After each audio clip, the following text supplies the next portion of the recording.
Hi there, I'm Lena Anani, and you're listening to She Wrote a Book, where I interview amazing women from all over the world who also happen to be published authors. I created this show to educate, entertain, and inspire you to be the voice you want to hear in the world. Did you know this episode comes with a free gift? It's a webinar for aspiring authors who want to learn my insider secrets on writing and publishing books. You can access this free training instantly at SheWroteABook.com/bonus. Now let's get started. You are listening to episode number 49 of She Wrote a Book, and today I'm interviewing Jenny G. Perry, author of the book Sexpot with Stretch Marks, Fierce Musings Along the Journey to Self-Love with Sass.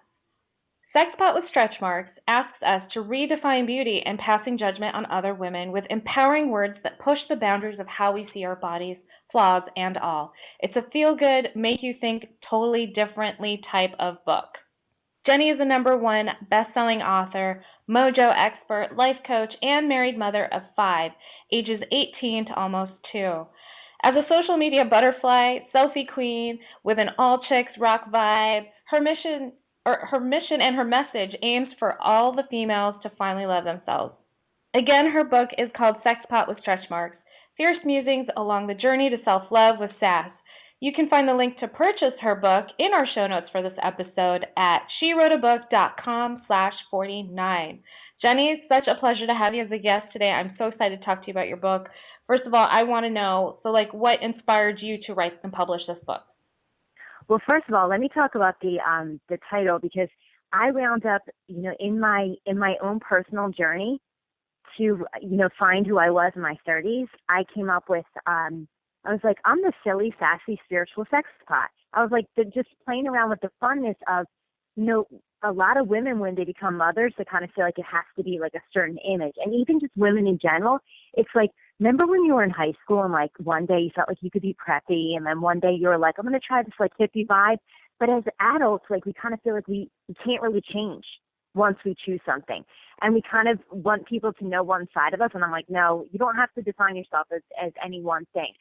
So then with the stretch marks part, I would show, pictures of myself in shape, and people would say like, oh, well, you look good for having 5 kids. And I'm like, that's the crappiest compliment I've ever heard. When people say to women, like, you look great for your age, it's like, just say she looks great. You don't have to say the other part. So I kind of just wanted to celebrate the fact that, like, why should I have shame about my stretch marks? Like, what, unless I went by society, really, there's no reason for me to say, like, oh, these are bad. So, and it's a celebration of like our flaws instead of looking at them the same way as everyone else does. So, and one thing I wanted to say that it was funny, once we decided to do this interview, somebody posted on Facebook that they were, their inspirational reads for the week were Eckhart Tolle's The Power of Now and me. And I'm like, oh my God, like how cool that someone will put you in the same category as that. So isn't that funny with the timing of that? That's perfect timing. That's very cool. What an honor. That's awesome. Yes. And she actually was rereading it, and there's a couple of women that have been, that reached out to me that were rereading it, and I think that's like, wow, that's so cool, because, sometimes we'll read something, and we absorb it, but then, like, later on we read it again, and we're like, oh, wow, I look at it from such a different angle because my life has made me grow in that time period. So I just love thinking that it gets into women's hands and that they might love themselves a little bit more just by thinking about things differently. Because all the magazines, the way they're selling to you is that, like, you have to change. You have to look different. You have to look younger. And it's like you don't actually have to be thinner or look younger in order to love yourself or to look beautiful. I just think that it's like when you really focus on who you are as a person and like what lights you up. Like, don't you love when you're talking to a friend of yours and she's like super excited and how she just looks so beautiful? But if she's sitting there complaining, you're focused more on the like low vibe, the negative energy, the complaining part of it. And especially if she's talking about her body. And I'm like, if you have a flaw about yourself, stop talking about it to people. Because if you're like, oh, my belly, like it's, I need to lose weight, my belly, then everyone's looking at your belly. But if you just, focus on like how much you love your eyes and trying to focus on what's good about yourself, that's what other people are going to see. So stop talking about our flaws. Let's just put that, aside. Because then you find that a lot of women, that's actually what connects them is complaining about what they don't like about themselves. Right. Yeah, I see it a lot. I usually just kind of deflect the conversation or try and redirect it in a more positive light. Like, let's focus on something good. And Mhm. and then when I'm in that funk, luckily I'm surrounded by friends who also get it, and they're just like, "Hey, let's talk about the good things that you are." And I'm like, That's "Okay, awesome. That is thanks." so awesome. Yeah, that's great. Actually, sometimes I found like that I've been around women, specifically like in the summer at the Jersey Shore here, because we're in bathing suits, and not that everybody can't have a bad day here or there, like you're talking about, but I mean that they're like habitually talking about it, and sometimes I actually feel like it hurts my heart because I'm just like, oh my God. So what one light bulb that went off in my head after, like, I mean, I was a bulimic teen. Even as a kid, I hated my body because I was teased at like age 10 for being fat when I really wasn't. I was just a normal 10-year-old. But having been at war with my body, I was like, wow, what if I looked at my body like my 80-year-old self would be looking back at me now? And what would that 80-year-old self be telling me? And I ask women all the time, like, do you want to wait till you get to 80 years old and you look back on pictures of yourself now and you'd be like, oh my God, I was so beautiful. Like, I just like when you look back at pictures of when you were a teenager, I'm like, I should have been walking around in a half top every single day. But you You know, can it's so just, interesting that, sorry for interrupting. I got that's to it. I never well, I try not to interrupt. But I just have to say it's interesting that you bring that up because I literally just did that on Saturday. Oh, I told awesome. myself that because I have looked at pictures in the past and I'm like, "Man, I looked so good, but for some reason I thought I was fat. I thought I was ugly, but I really wasn't. What was wrong with me?" And so on Saturday, I'm like, "Well, what would myself 20 years from now say about who Hmm. I am today?" And it worked. It really is like a big like aha moment in that. And I'm so glad you said that because you're the first person to say that after I've had that thought. So that was Isn't it? interesting I know. timing. Well, and that's the thing is that when we say certain things all the time, it's like our cells of our body. Like this is where the woo-woo side of me comes in. But it's like, what if your cells were responding to you all the time? And so you're talking about like, I hate this, I hate that. It's like it makes you feel like crap, but then you have to wonder like on a cellular level what's going on. Versus, you know what I mean? Like where you don't think about that kind of stuff. But then if you were, somebody who has cancer, they'd be looking at us like, oh, no, no, no. You want to be really careful and conscious about like what you're doing, not just the food you're eating, but like what you're putting into your mind every day. Like what are you looking at on Facebook? What are you watching on TV? Like what are you saying to yourself? What are you thinking? And if you said to yourself, like, if you look at your body and you're like, you're a freaking miracle. Like you are such a miracle. Like I look at this and it's like, how many things have we done together? Like how many things do we even have the possibility of doing together? And when you look at it, it is like what you're talking about from the weekend is that it's a different lens. Like you have a different perspective. That's why you can't force anybody to think differently, and you can't judge them for thinking differently, because even as a life coach, like my goal is always to shift somebody's perspective. But it's like we really do have all different kinds of like rose colored glasses or like foggy glasses, and that really does define how our life is, but also how we see ourselves. Because haven't you ever had like a friend who's gorgeous and she doesn't see it, and you want to hit her?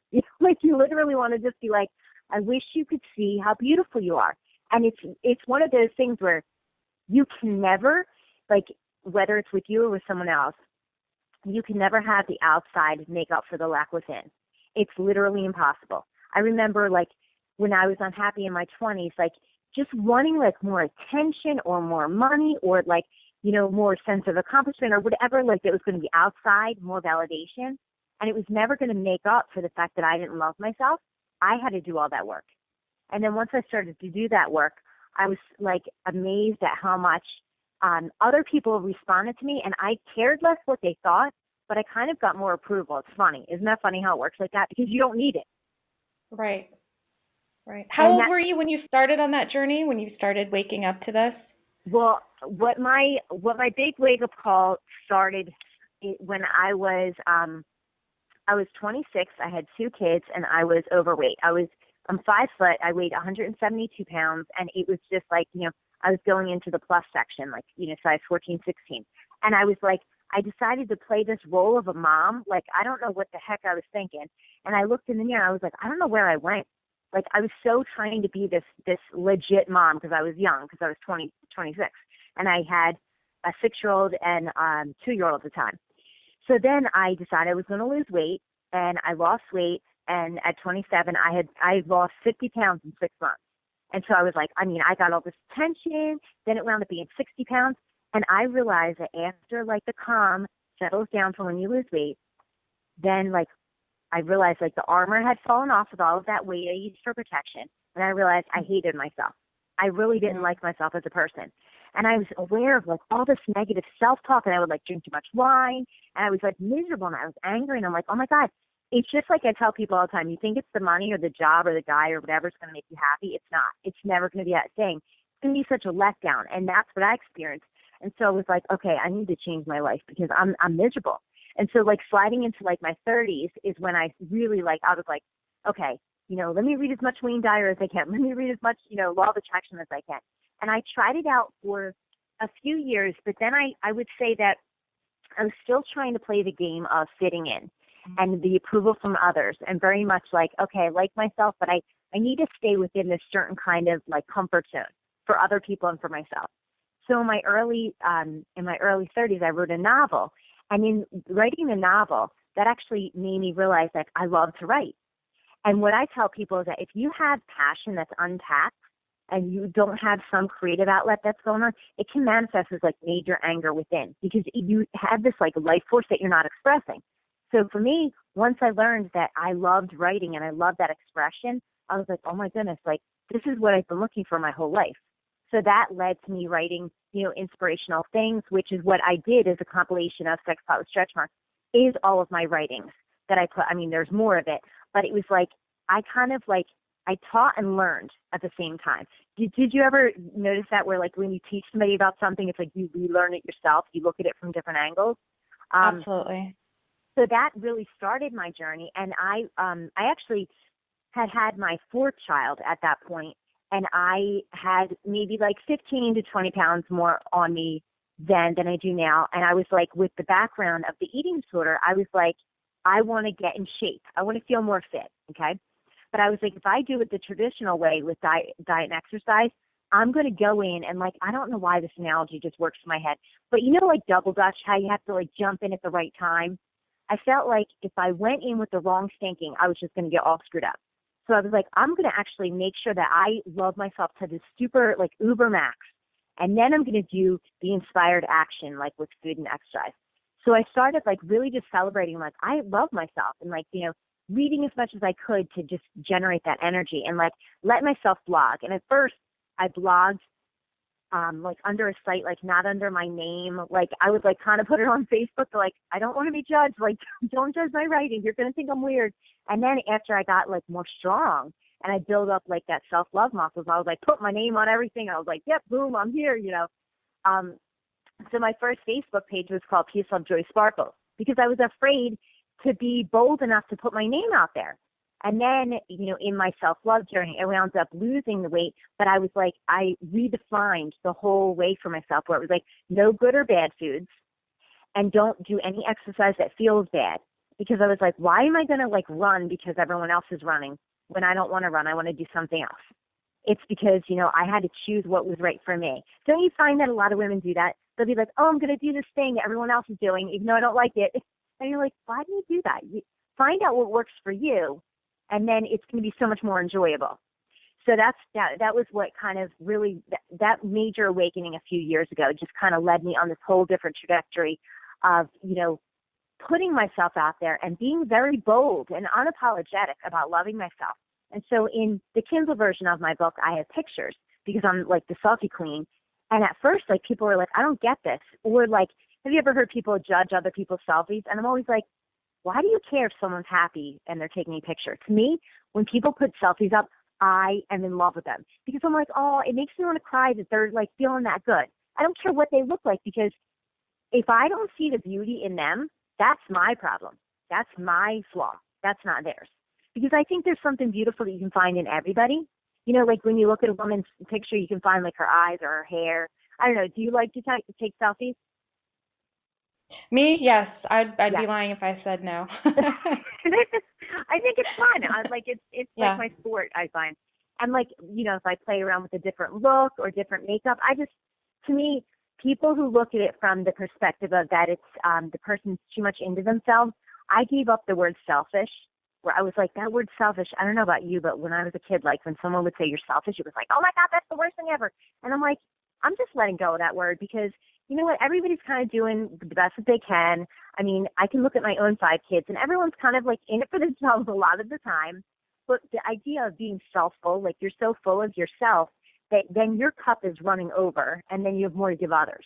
But if you're depleted and you're like down on yourself, that you're always giving to other people, you're not ever going to really, you're never going to feel good. And then also, a lot of times you're giving for the sake of receiving something back because you have that hole within.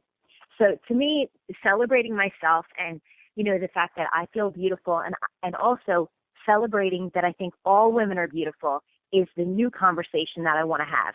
Whereas, on social media, it's like kind of like who's pretty, who's thin, who's that. And it's like we all get to win because it's really not a competition. Nowhere in the world is it a competition on who's the most beautiful or whatever. And so I think like the generation, that's growing up right now, they do have more of a challenge in the way that they are looking at everyone's life on social media and thinking like, oh, that looks so great. But it's like, yeah, because there's filters on it. And like, how many selfies have they taken to get that one picture? Because I know for myself, I've taken, quite a few. And I'm just like, okay, well, the 20th one was good. Is it the same for you? Where it's like, it's not the first shot sometimes, right? Right. Jenny, can I just want to know real quick, I just want to jump to my next question, if that's okay. In 10 words or less, I'd love to know, what do you love most about being an author? That is a really good question. I think just knowing that you can inspire others. Perfect. Through your words. Yeah, great response. Well, Jenny, thank you so much for being our special guest today. We will have a link to your book in the show notes for this episode, and our listeners can find that at SheWroteABook.com/49 to learn more about our author and her awesome book. Thanks again, Jenny. It's been a pleasure. Thank you. Thank you for listening to She Wrote a Book. If you enjoyed this episode, then subscribe now so you can automatically get access to all new episodes, and feel free to share your inspired thoughts with us in the comments too. I'd love to hear from you. Are you ready to write your own book? Get started now with my quick and concise webinars so you can learn my insider secrets on writing and publishing your own book. Claim your free gift now at SheWroteABook.com/bonus. Until then, may you always feel good and make magic. Feel good, make magic now. Lena, Anani will show you how. Ignite that wisdom inside of you and show the world what you do. To publish, write, and promote, learn the best way to go. OMG, do it now. Lena, Anani will show you how.